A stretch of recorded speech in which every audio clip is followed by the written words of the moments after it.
الحمد لله الذي هدانا لهذا وما كنا لنهتدي لولا أن هدانا الله. قال الله تعالى في كلامه المجيد والفرقانه الحميد: أعوذ بالله من الشيطان الرجيم.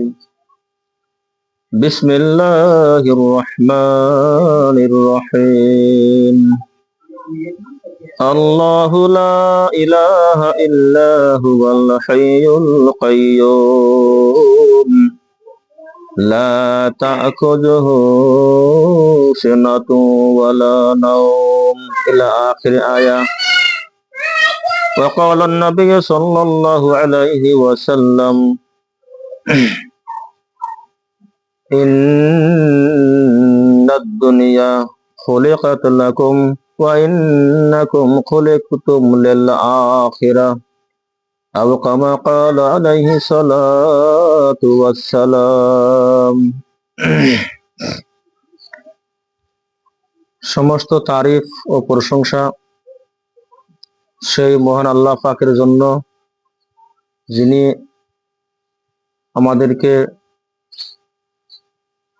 পবিত্র জুমআর দিনে ওযু গোসল করে তেহারত হাসিল করে তাকেই স্মরণ করার জন্য, তারই ঘরে আসার জন্য তৌফিক দান করেছেন।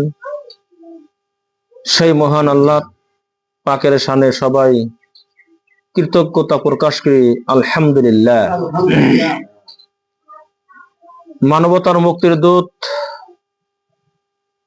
রাসূল করিম সাল্লাল্লাহু আলাইহি ওয়াসাল্লামের উপর একবার দরুদ পড়ি সাল্লাল্লাহু আলাইহি ওয়াসাল্লাম।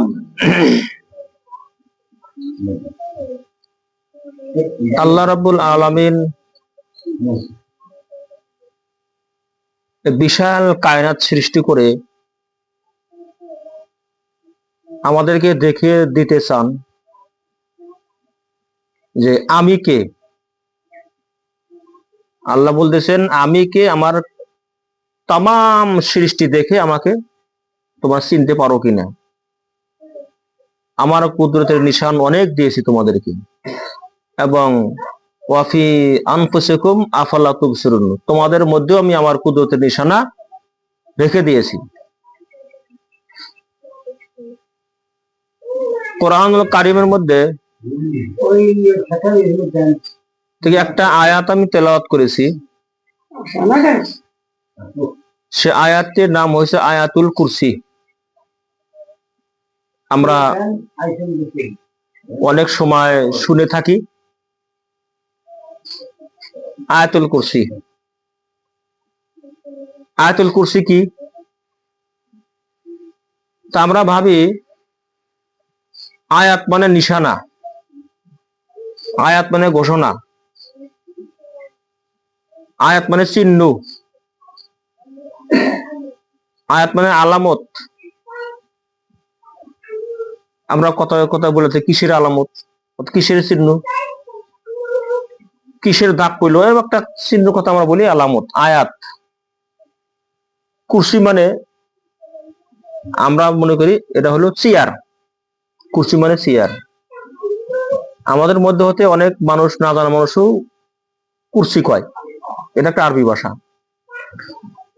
তার নাম হলো আয়াতুল কুরসি। একটা বড় একটা আয়াত, সে আয়াতটা আমি তেলাওয়াত করেছি। আল্লাহ বলতেছেন, আল্লাহু লা ইলাহা ইল্লা হুয়াল হাইয়ুল কাইয়ুম। আল্লাহ, আল্লাহকে, তার পরিচয় তিনি আমাদের তুলে ধরতেছেন। লা ইলাহা ইল্লা হুয়াল, লা ইলাহা ইল্লা হুয়া, তিনি তো আল্লাহ, যিনি ছাড়া কোনো ইবাদতকারী ইবাদত পাওয়ার যোগ্য নয়। তিনি ছাড়া কোনো, আল্লাহ ছাড়া কোনো সত্য ইলাহ নাই। সত্য ইলাহ আল্লাহ ছাড়া কেউ নাই, এটা আল্লাহ আমাদেরকে বুঝাতে চাইতেছেন। হাইয়ুল কাইয়ুম, তিনি হলেন চিরঞ্জীব এবং চিরস্থায়ী। আমরা পৃথিবীতে যত কিছু দেখি আমরা সবই শেষ আছে, আছে না নাই? আল্লাহর কোনো খাদ্যের প্রয়োজন নাই, আল্লাহর কোনো ঘুমের প্রয়োজন নাই, তন্দ্রাও তাকে স্পর্শ করতে পারে না। তিনি প্রথম, তিনি শেষ, তিনি জাহের, তিনি বাতেন। কোন ভুলে যাবেন? সব দিকে তিনি আছেন, কিন্তু তার অস্তিত্ব আছে। আমরা এই পৃথিবীতে আমরা তাকে দেখতে পারবো না, আমরা কিয়ামতের দিন আমরা তাকে দেখতে পারবো। যার ইবাদত করে তাকে দেখবো না? আমরা যদি কোনোদিন কোনো মানুষ যদি কোনো গার্মেন্টসে কাজ করে, মালিক তো গার্মেন্টসে থাকে না, বেতন, দরমহা, ম্যানেজার ইত্যাদিতে দেয়, কিন্তু আমি যে কাজ করতেছি আমার মনে বাসনা, মালিক তো দেখি না কোনদিন। মালিক কিভাবে দেখা যায়? একটা বাসনা থাকে না? নাই। অনেকদিন পরে যখন আমি শুনবো যে আজকে মালিক আসবে, আমার মনটা ফুর্তি লাগবে, আমার কোম্পানি মালিক আসবে আজকে, তাড়াতাড়ি কাজ কর, মালিকের সাথে দেখা করবো আমরা। তাহলে একটা সুন্দর একটা মনোরম দৃশ্য, আত্মার মধ্যে শান্তি থাকবো। ওই মালিকের কাজ করি আজকে 1 বছর ধরে, মালিকই দেখি না। হ্যাঁ, তাহলে মালিক যদি আশা কথা কইছে, তাহলে কাজ তাড়াতাড়ি করি, আমরা মালিকের সাথে দেখা করবো, মুসাফা করবো আমরা। সেই মহান আল্লাহ তাআলা বিশাল ব্রহ্মাণ্ডের মালিক, যার ইবাদত করি, যার সাহায্য নিয়ে চলি, তাকে কি আমরা দেখবো না? নিশ্চয় দেখবো। আল্লাহ বললেন, পৃথিবীতে তোমরা আমাকে দেখতে পারবা না। একবার আল্লাহ রাসূল সাল্লাল্লাহু আলাইহি সাল্লামকে সাহাবারা জিজ্ঞাসা করলেন, ও আল্লাহর রাসূল, আমরা কি আল্লাহকে দেখতে পারবো না?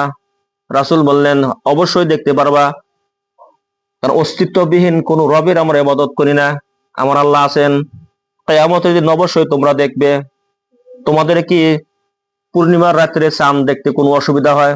বলে না, এদিকে পূর্ণিমা রাত, মেঘ নাই, চাঁদ কি দেখতে অসুবিধা হবো কি? ওই রকম তোমরা আল্লাহ তাআলাকে দেখবে। কোন সুবহানাল্লাহ। তাহলে যে আল্লাহর আমরা ইবাদত করি, সে আল্লাহকে আমরা দেখবো ইনশাআল্লাহ, কিন্তু এখন নয়।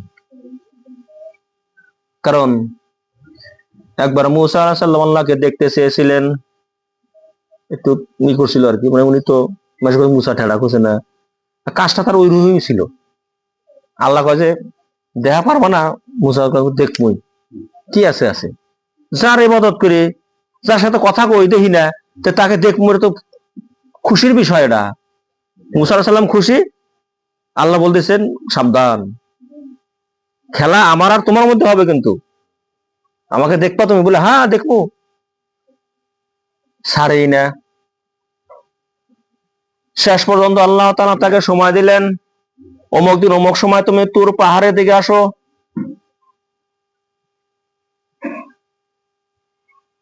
টাইম অনুযায়ী মুসা আলাইহিস সালাম সেই পাহাড়ে গেলেন, আগে থেকে রেডি, গোসল মোসল করে খাওয়া দাওয়া করে রেডি। আমি আমার আল্লাহকে দেখবো, যার ইবাদত করি তাকে দেখবো আমি। আল্লাহ তাআলা কি করলেন, তুর পাহাড়ের চারপাশে 12 কিলোমিটার মধ্য থেকে যত প্রাণী কুল ছিল সব বের করে নিয়েছেন, খেলা হবে আমার আর মুসার মধ্যে। এমনকি কেরামুন কাতিবিন থাকে 2 কাদের মধ্যে 2 ফেরেশতা, তাকেও আল্লাহ তাআলা সরিয়ে নিয়েছেন। কুলাবে না, কুলাবে কি আল্লাহর নূর, এত চমক। এই ফেরেশতা কোন দোষ করে নাই, এরাও তো মরে যাবো গা, পুরা ভস্ম হয়ে যাবো গা। ওদের খেলা হলো আমার আর মুসার হাতে, বাস। 12 কিলোমিটার মধ্য থেকে সব মাখলুকাত আল্লাহ সরিয়ে নিলেন, অদৃশ্য দেওয়াল করে দিয়েছিলেন, কেউ দেওয়াল দেখতে দেখা যায় নাই, তার বাইরে ছিটকে দিয়েছেন। মহান আল্লাহ তাআলা বললেন, মুসা তুমি তুর পাহাড়ের দিকে তাকিয়ে থাকো, তোমার দৃষ্টি যদি অক্ষুণ্ণ থাকে তাহলে তুমি আমাকে দেখতে পারবা, তোমার দৃষ্টি ঠিক থাকে কিনা। পাহাড়ের দিকে তাকাও, হুবহু কোরআনের কথাটা, পাহাড়ের দিকে তাকিয়ে থাকো। কিন্তু মনে মনে মুসা আলাইহিস সালাম খুশি, দেখবো। আল্লাহ তাআলার 70,000 পর্দার মধ্যে হতে একটি পর্দা ফাঁস করে দিয়ে একটু নূরের ঝলক পাহাড়ের উপরে ছেড়ে দিলেন, পাহাড় পুরা ভস্ম হয়ে গেল। হযরত মুসা আলাইহিস সালাম বেহুশ হয়ে গেলেন, তার হুঁশ নাই। নবী কিন্তু হুঁশ নাই। কাকে দেখতে গেছিলেন? আল্লাহ তাআলাকে, নাকি? হুঁশ নাই। বাকি মানুষ মারা গিয়েছিল। সুম্মা বা'আসনাকুম মিন বা'দি মাউতিকুম লাআল্লাকুম তাশকুরুন। হযরত মূসা আলাইহিস সালাম আল্লাহর কাছে তওবা করলেন, হে আল্লাহ, আমি আর তোমাকে দেখতে চাই না, এই পৃথিবীতে দেখার জিনিস না, আমি কি তোমাকে সত্যি দেখবো কিন্তু কিয়ামতের দিন? আল্লাহ সবাইকে দেখবো, সবাই দেখবো আল্লাহ তাআলাকে কিয়ামতের দিন।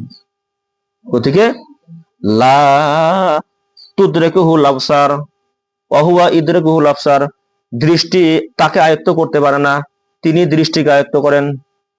এই আয়াত আল্লাহকে সূর্যের দিকে তো তাকাই থাকা হারিয়ে দেয়। হাজার হাজার সূর্যের আলো কিয়ামতের মাঠে আলোকিত হবে, যখনই আমার আল্লাহ নেমে আসবেন সূর্যের আলো থাকবে না, তোর আল্লাহর নূরের আলো আলোকিত হবে তামাম পৃথিবী। ওয়া আশরাকাতিল আরদু বিনূরি রাব্বিহা ওয়া উদিয়াল কিতাব, যেদিনকে আল্লাহ তাআলার নূরে এই জমিনটাকে আলোকিত হবে, সূর্যের আলো নাই, থাকবে না। অথচ 1500 কোটি কিলোমিটার ওই উপরে থেকে যে তাপ আসতেছে চৈত্র মাসে, এই তাপ সহ্য হয় না। আর এই সূর্যের সব আলো যদি এই কিয়ামতের মাঠে নিচে নামা আইসে, তাহলে উপায়টা হবো কি? কিন্তু 7 জন ব্যক্তি আল্লাহর আরশের ছায়া ছায়া পাইব। 7 জন ব্যক্তি। 1 নম্বরে ন্যায় আদল বাদশাহ, যে বাদশাহ বিচার ফয়সালা করে দিছিল ন্যায় নিষ্ঠ করে আল্লাহ তাআলার বিধান অনুযায়ী। 2 নম্বর ওই যুবক, যে যুবক তার যৌবনকালকে আল্লাহর ইবাদতের মধ্যে কাটিয়েছে। 3 নম্বর ওই সেই লোক, যেই লোক একে অপরের প্রতি মহব্বত করেছিল আল্লাহর জন্য, একে অপরের প্রতি শত্রুতা করেছিল আল্লাহর জন্য। একে অপরের প্রতি শত্রুতা করেছিল আল্লাহর জন্য। তো তুই আল্লাহ মানুষ না, আল্লাহ কথা চলিস না। 2 বন্ধু এক রাস্তা দিয়ে যায়, পার্টনার। জোহরের টাইম হয়েছে, আজান দিল মসজিদের নিকটে, এক বন্ধু গেল মসজিদে, আর এক বন্ধু গেল না। কিসের বন্ধু? তোর হাতে আমার কোনো সম্পর্ক নাই। ইয়া ওয়াইলাতা লাইতানি লাম আত্তাখিজ ফুলানান খালিলা। ওই দিন আফসোস হবে যদি বন্ধুর কথা মতো যদি আমি চলি। বন্ধু তো মসজিদে যায় না, আমিও গেলাম না, কাজের প্রয়োজন। যদি যাই আমার বন্ধুত্ব থাকে না, যদি যাই আমার বন্ধুত্ব থাকে খুশির জায়গা। আমি এমন আত্মীয়তা করছি, এমন জায়গায় আমি আত্মীয়তা করছি, সেই আত্মীয়তার মধ্যে আছে খুন খারাপি অনেক কিছু। ওই ভাগ মতোই আমি চলি, ওটাকে আমি প্রশ্রয় দিই, আমি মেনে নেই। যদি না মানি আমার আত্মীয়তা ছেড়ে যায়, যদি মেনে নেই তাহলে আমার আত্মীয়তার বন্ধন ছেড়ে যায়। গতিকে থাকবে আল্লাহ যেটা নিষেধ আদেশ করেছেন বা নিষেধ করেছেন, ওদিকে আমি ধার ধারলাম না, বন্ধুর কথা মতোই আমি চললাম। মান তাশাব্বাহা বিকাউমিন ফাহুয়া মিনহুম, যে জাতি, যে লোক যার সাথে মিলেমিশে থাকবে পৃথিবীতে, হাসর নসর কিয়ামতের দিন তার সাথেই হবে। তো নাউজুবিল্লাহ। চিন্তা করছেন ভয়ানক পরিস্থিতি। আমরা পৃথিবী কতকাল থাকবে? সব জিনিসেরই শেষ আছে, ওই কথাই বলি, সব জিনিসেরই শেষ আছে। সব বস্তুরই ক্লান্তি হয়, কাজকর্ম করি অস্থির হয় না? কিন্তু আমার আল্লাহর কোনো ক্লান্ত নাই, কোনো ঘুম নাই, তিনি চিরঞ্জীবী এবং চিরস্থায়ী। লা তাখুযু, তাকে স্পর্শ করে না, সেনাতু তন্দ্রা, ঘুমের ভাব। জমুনি একটা আছে না, তন্দ্রা, একটা তন্দ্রা তন্দ্রা ভাব নাই। ওয়ালা নাওমুন, কোনো ঘুম নাই, তার কোনো খাদ্যের প্রয়োজন নাই। ওয়াহুয়া ইউতআম ওয়ালা ইউতআম, ওয়াহুয়া ইউতআম ওয়ালা ইউতআম, তিনি খাওয়ান, তিনি খান না, তিনি ঘুমান না, তিনি মরেন না, তার কোনো পেশাব পায়খানার প্রয়োজন নাই, তার কোনো ছেলে সন্তান নাই, তার কোনো বাবা মা নাই, কিচ্ছু নাই। এই তিনি রব, তিনি সত্তা। লা ইলাহা ইল্লাল্লাহ, তিনি ছাড়া কোনো সত্য ইলাহ নাই, কোনো মাবুদ নাই। হাইয়ুল কাইয়ুম, তিনি জীবিত এবং চিরস্থায়ী, চিরঞ্জীব। লা তাখুযু সিনাতু ওয়ালা নাওম, এবং তাকে স্পর্শ করে না কোনো তন্দ্রা এবং ঘুম। মান যাল্লাযী ইয়াশফাউ ইনদাহু ইল্লা বিইজনিহি, এমন কে আছে যে আল্লাহর ইজাজত ছাড়া তার কাছে সুপারিশকারী মান জাল্লাজি, এমন কি আছে কেউ, ইয়াশফাউ, সুপারিশ করবে, ইনদাহু, তার কাছে, ইল্লা বিইজনিহি, তার ইজাজত ছাড়া। এটা আল্লাহ ধমক। ইয়াউমা ইয়াকুমুর রূহু ওয়াল মালাইকাতু সাফফান লা ইয়াতাকাল্লামুন। দেখছেন তামসা? যেদিন ফেরেশতাগণ এবং জিবরিল আলাইহিস সালাম সারিবদ্ধভাবে দাঁড়াবে এই পৃথিবীতে, তখন নতুন পৃথিবী হবে, কিন্তু এই পৃথিবী থাকবে না। যখন নতুন হবে, আমার রব নিচে নেমে আসবেন, আল্লাহ তাআলা নিচে নেমে আসবেন, জান্নাত জাহান্নামকে উঠিয়ে নিয়ে আসবেন, দেখবেন, সবাই প্রত্যক্ষ করবে।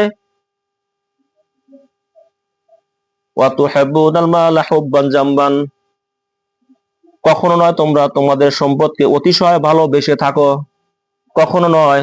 কাল্লা ইজা দুক্কাতিল আরদু দাক্কান দাক্কান, যখন এই জমিন সম্পূর্ণভাবে চূর্ণ বিচূর্ণ হয়ে যাব। ওয়া জাআ ওয়া মালাকু সাফফান সাফফান, তোমার রব এবং ফেরেশতাগণ সারিবদ্ধভাবে দাঁড়াবে। ওয়া জিআ ইয়াউমা ইযান বিজাহান্নাম, সেদিন জাহান্নামকে সঙ্গে করে নিয়ে আসবেন। ইয়াউমা ইযান ইয়াতাযাক্কারুল ইনসান, সেদিন মানুষের স্মরণ হবে। আন্না লাহু যিকরা, সেদিনের স্মরণ কি কোনো কাজে আসবে? আসবে কি? আল্লাহ বলতেছে সেদিন কোনো কাজে আসবে? কোনো কাজে আসবে না। মান জাল্লাযী ইয়াশফাউ ইনদাহু ইল্লা বিইজনিহি, ইয়ালামু, তিনি জানেন, মা বাইনা আইদিহিম ওয়া মা খালফাহুম ওয়া লা ইউহিতুন, সামনে এবং পিছনে যা আছে সব তিনি জানেন, এবং এগুলো আয়ত্ত করতে তার কোনো সমস্যা হয় না। ইয়ালামু মা বাইনা আইদিহিম ওয়া মা খালফাহুম ওয়া লা ইউহিতুন, এই যে পরিবেষ্টন যে করে আছেন, তার আয়ত্তের, তার মুঠের মধ্যে, এটা কোনো ব্যাপার না তার কাছে। সামনে পিছনে ডানে বামে কিচ্ছু নাই, তার সব তার মধ্যে। ওয়াসিআ কুরসিয়্যু সামাওয়াতি ওয়াল আরদ, তার এবং তার সিয়ার আসমান ও জমিন বিস্তৃত। এটা কি কম, তার সিয়ারটাই আসমান ও জমিন ছাড়া নাই, এটা বোঝার বিষয় না। আমরা হাদিসে ভাই প্রতিদিন শেষ রাইতে আল্লাহ তাআলা নিচে নেমে আসেন, অথচ তিনি আর রহমান আলাল আরশে ইস্তাওয়া, আরশের মধ্যে থাকেন। এর মানে এই নয় যে তিনি নেমে আসেন, তার রহমত আসেন, তার অনুগ্রহ আসেন, তার পক্ষ থেকে ফজিলত নেমে আসে।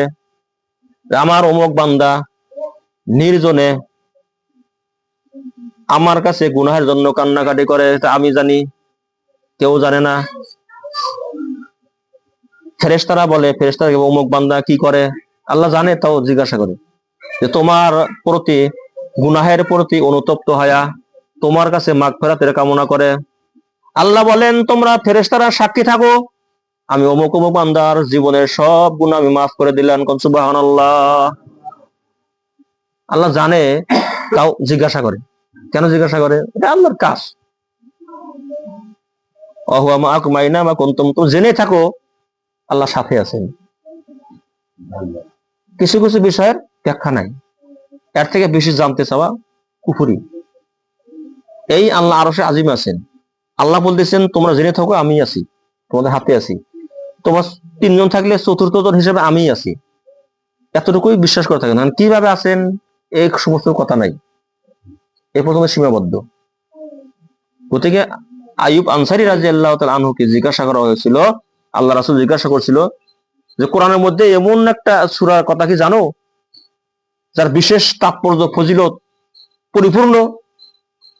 তখন তিনি বলেছিলেন সেটা হল আয়াতুল কুরসি।